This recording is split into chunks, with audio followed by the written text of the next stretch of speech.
From the morning reading, small caps lead the broad index ETFs again. Oil stocks, SPX leaders, AVGO, HPQ, GAP, up on earnings per share.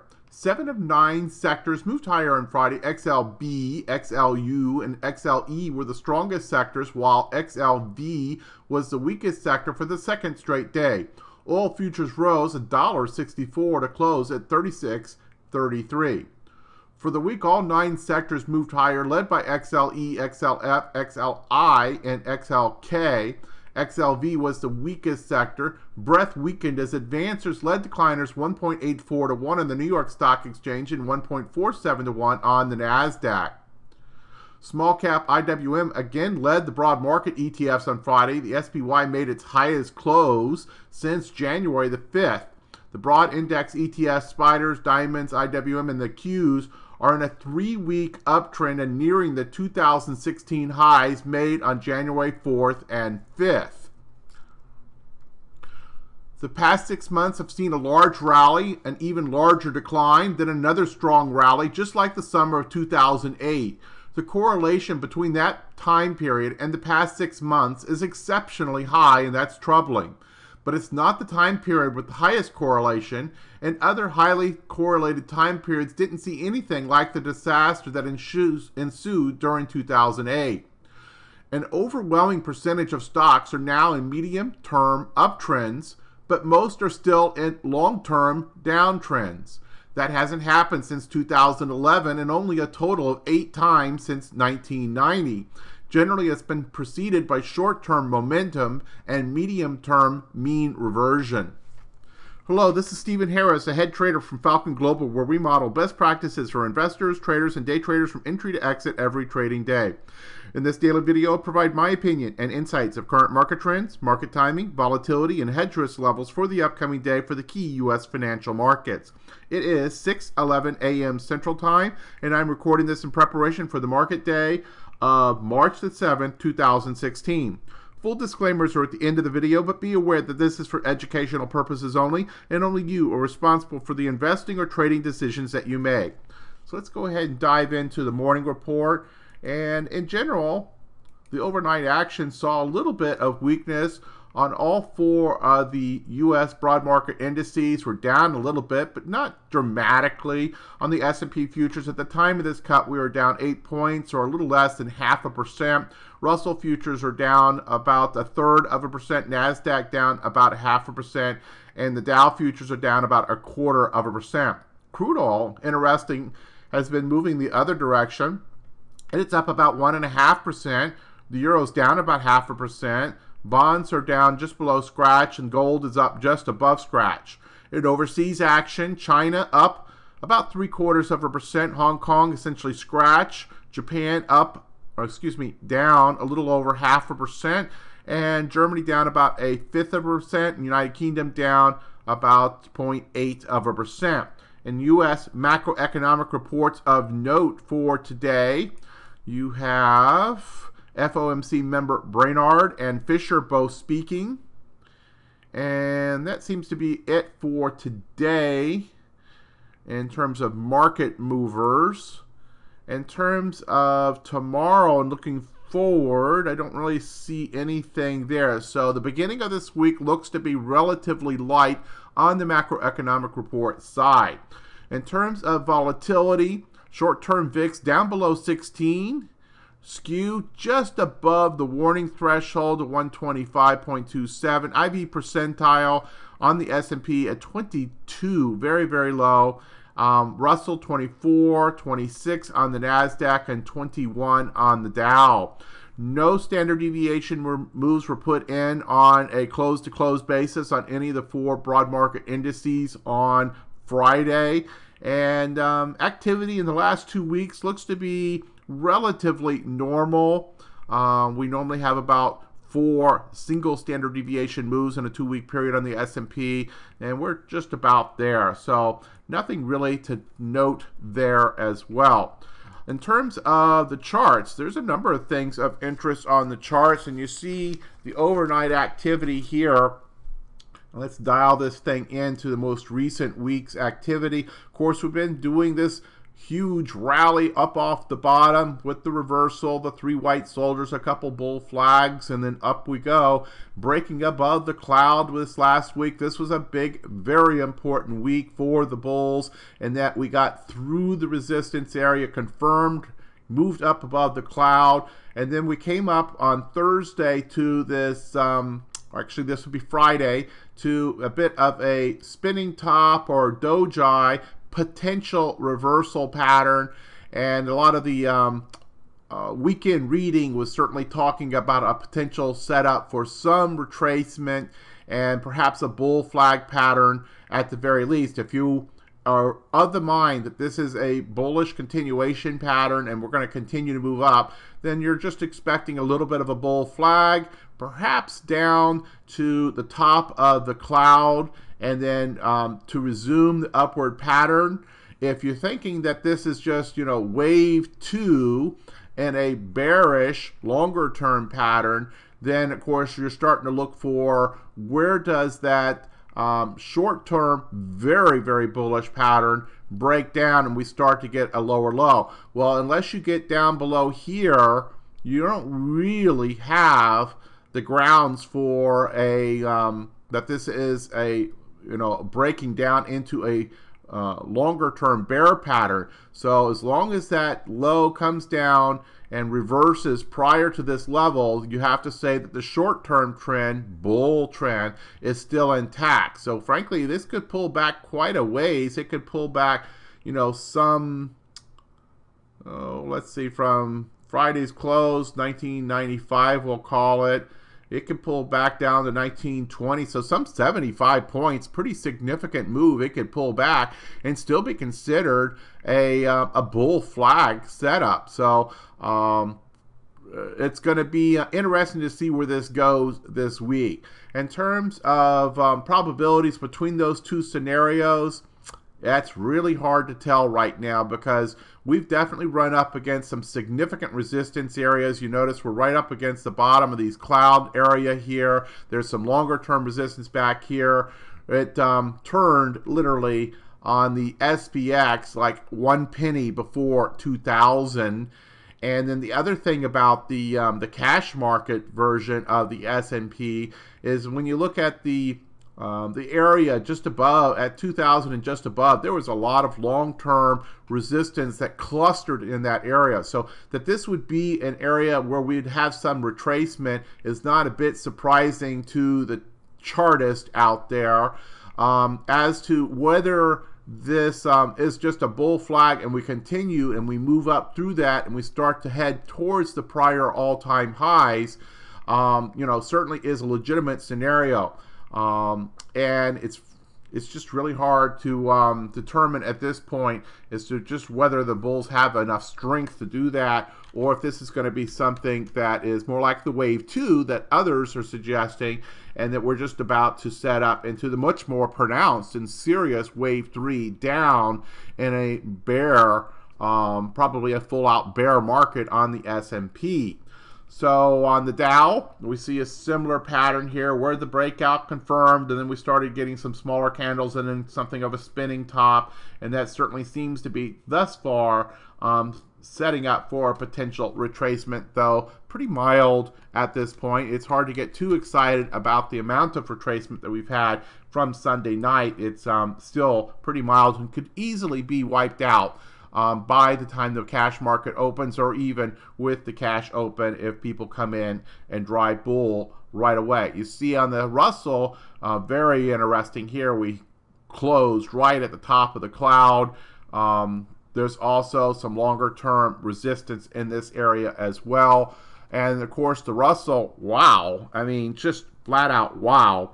In fact, my wife did some research on this and went back. There's 19 years worth of history on the rut, and in 19 years we never had a pattern like this right here. Let's dial this in right here. So notice in this entire stretch, and we went from 943 all the way up to 1088, so some 144 points without a single retracement candle. These 3 red candles have closes that are inside the prior candle. So while on a kind of a, literally partial day basis, yes, they were a little bit down from the prior close, but that's the most shallow of pullbacks ever.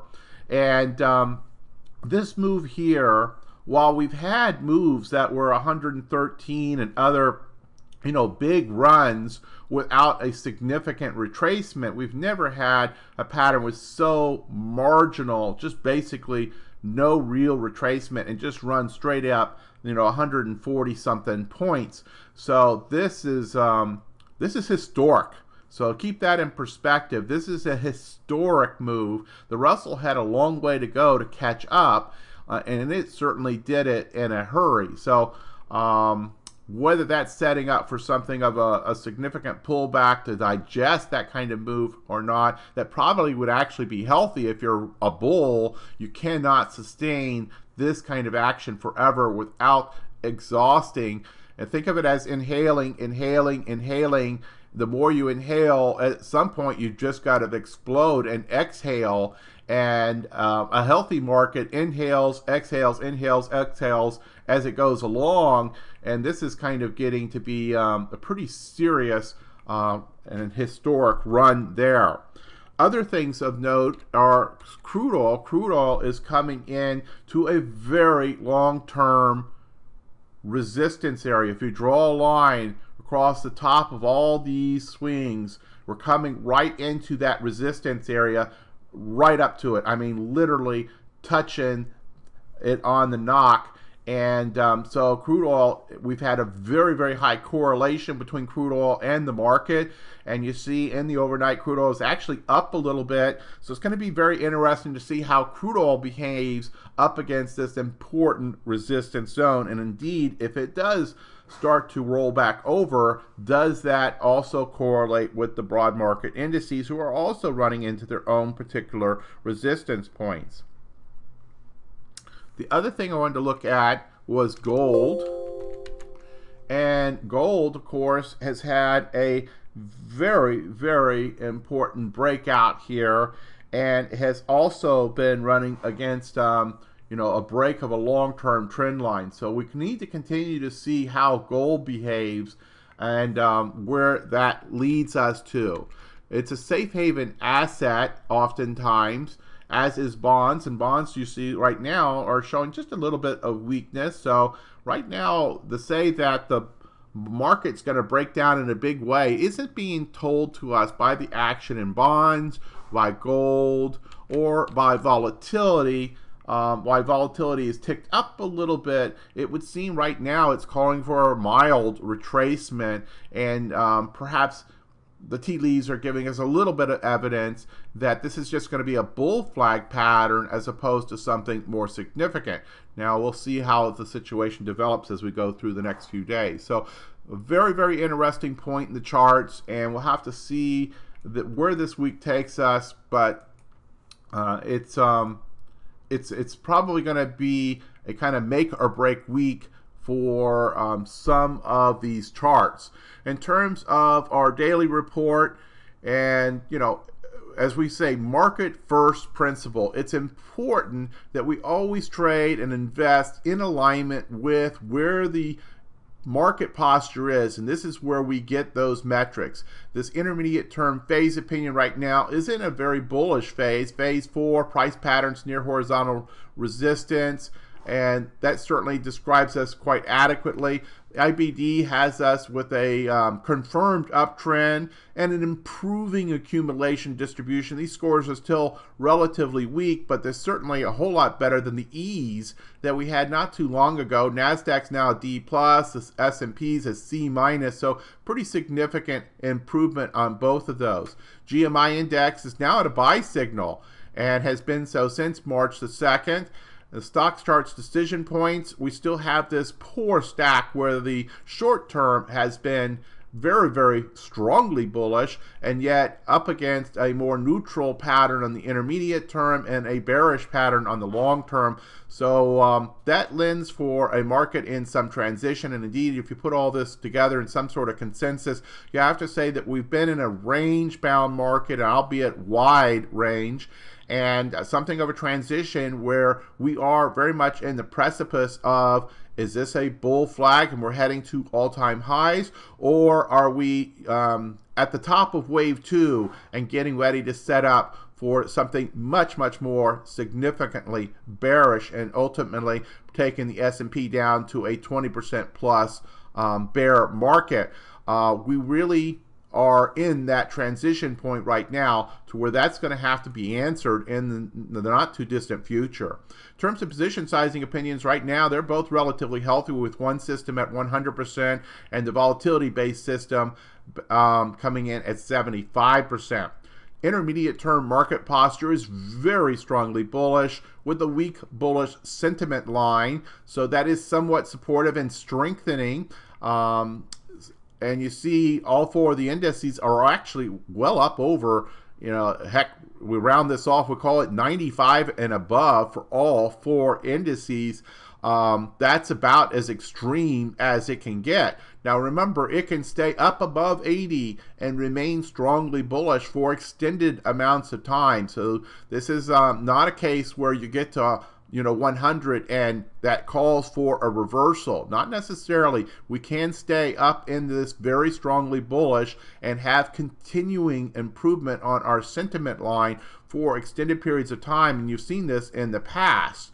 Indeed, if you look at the intermediate trend using a 5-year weekly, you could see in the past, in 2013, 2014, and even in through the first half of 2015, we stayed, in a strong bullish trend for months at a time.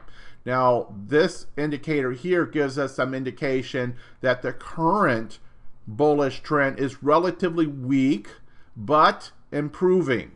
So kind of keep that in mind as well. In terms of hedge warning status, we're at 0 plus, so normal conditions with some elevated risk conditions. And I would imagine that we're going to learn a lot about what that might be here in the next several days to the next couple weeks.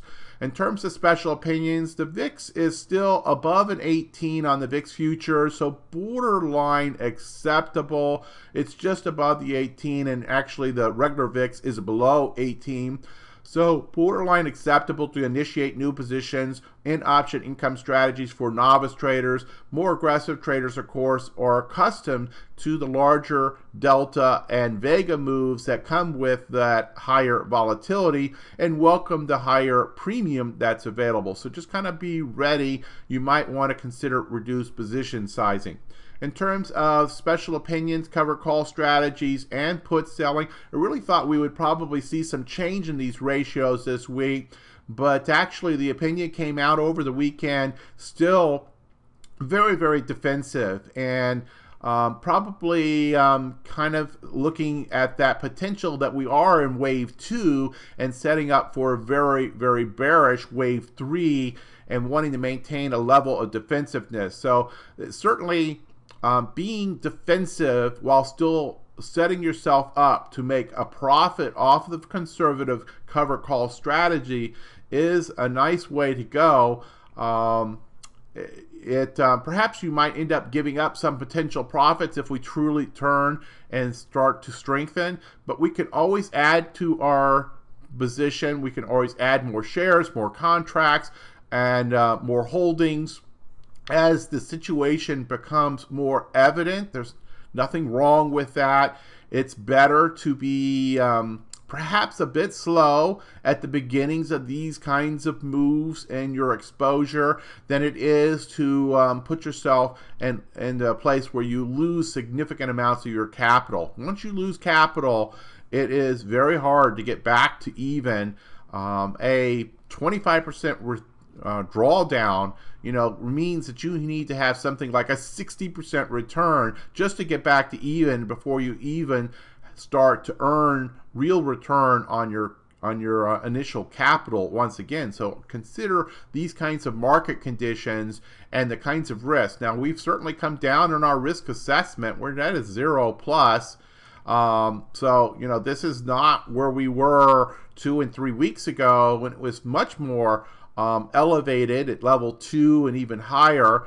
But at the same time, we're not yet in a healthy bull market. We've got significant ways to go before we can say that we've got the stack all lined up in a healthy bull market. So while risk conditions have come down, we're not quite all the way there either. There's a big difference perhaps between a 0+ and where we are right now in that full out healthy bull market level 0.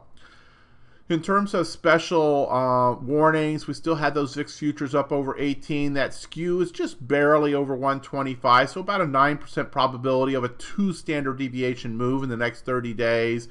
Current week out expected move a bit elevated at a 51, but relatively lower than we've seen often recently. In terms of the bull camp, we've got lots of supporting indicators for the bullish case. New York Stock Exchange on Friday had 1,138 new highs for the 1 month time frame against only 19 new lows. You see all the intermarket risk aversion indicators are nicely, strongly risk on. In terms of sentiment, we've got a couple warnings here. The short-term risk is an 8, so somewhat elevated. You notice also gold, somewhat elevated as well. And these sectors or industry groups right here are also elevated in terms of sentiment. Now, they can be elevated for extended periods of time, so this isn't necessarily a signal for reversal. What it is a heads up. Get your antennas up, get your radar up, and be watching for price patterns that signal reversal, as these are certainly in those kind of extreme areas.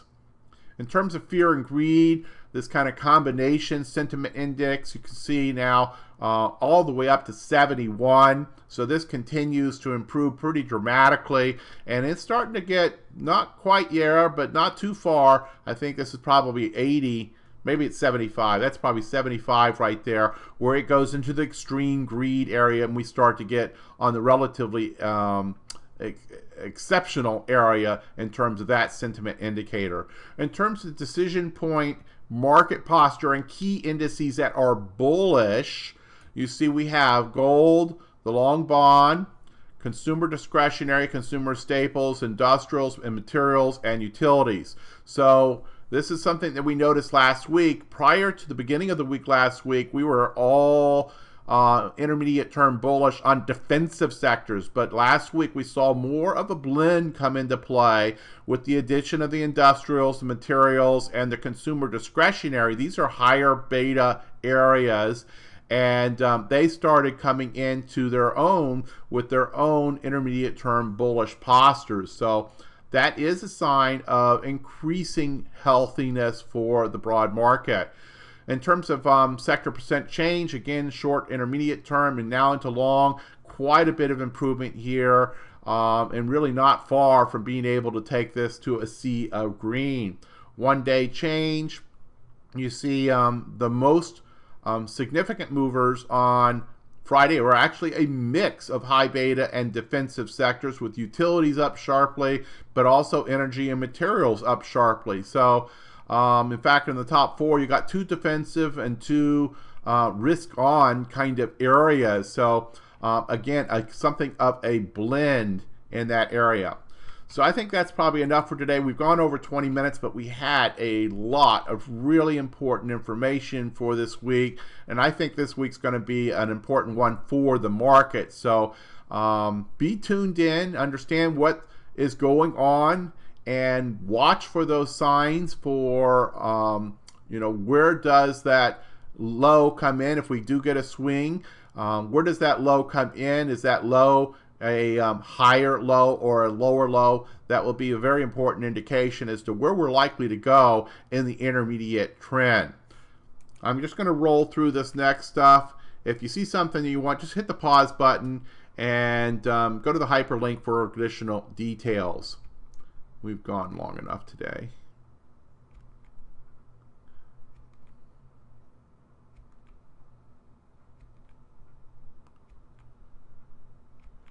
Disclaimers as always, hit the pause button if you need more time to review the disclaimers. You see the hyperlink at the bottom for the full set of disclosures. We'll see you back here tomorrow morning with the Falcon Global Market Preview. Good trading.